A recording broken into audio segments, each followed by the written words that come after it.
వ్యవసాయ విశ్వవిద్యాలయ శాస్త్రవేత్త డాక్టర్ నిర్మల మరియు ఇన్ఛార్జ్ సహాయ వ్యవసాయ సంచాలకులు రాజనారాయణ రామాయంపేట మండలం ఆర్ వెంకటాపూర్ గ్రామంలో యాదయ్య అనే రైతు పొలాన్ని సందర్శించారు.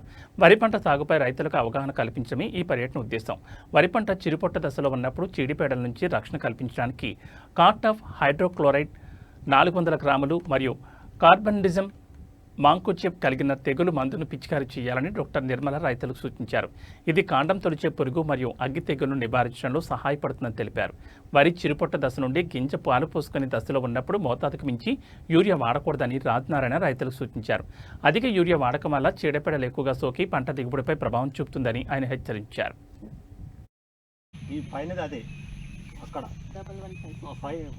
అందరికీ నమస్కారం. ప్రతి గ్రామానికి నాణ్యమైన విత్తనం అనే కార్యక్రమంలో భాగంగా వ్యవసాయ శాఖ మరియు వ్యవసాయ విశ్వవిద్యాలయం ఆధ్వర్యంలో ఖరీఫ్ యొక్క అంటే వానాకాలం మొదటి వారంలో రైతులకు విత్తనాలు పంపిణీ చేయడం జరిగింది.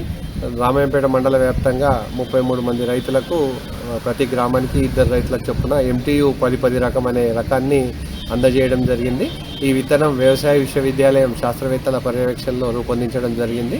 ఈ విత్తనాన్ని రైతులకు అందజేసి వారి ద్వారా నాణ్యమైన విత్తనాన్ని ఉత్పత్తి చేసి మిగతా రైతులకు ఇవ్వాలనే ఉద్దేశంతో ఈ కార్యక్రమం చేపట్టడం జరిగింది.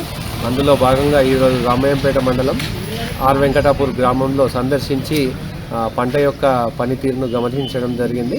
నాణ్యమైన విత్తనాలు రావాలి అంటే తప్పనిసరిగా గింజ దశ నుంచి పంట కోత వరకు వివిధ దశల్లో సస్యరక్షణ చర్యలు అదేవిధంగా సమగ్ర పోషక యాజమాన్యం చేపట్టాలని డాక్టర్ నిర్మల వ్యవసాయ విశ్వవిద్యాలయం శాస్త్రవేత్త సూచించడం జరిగింది.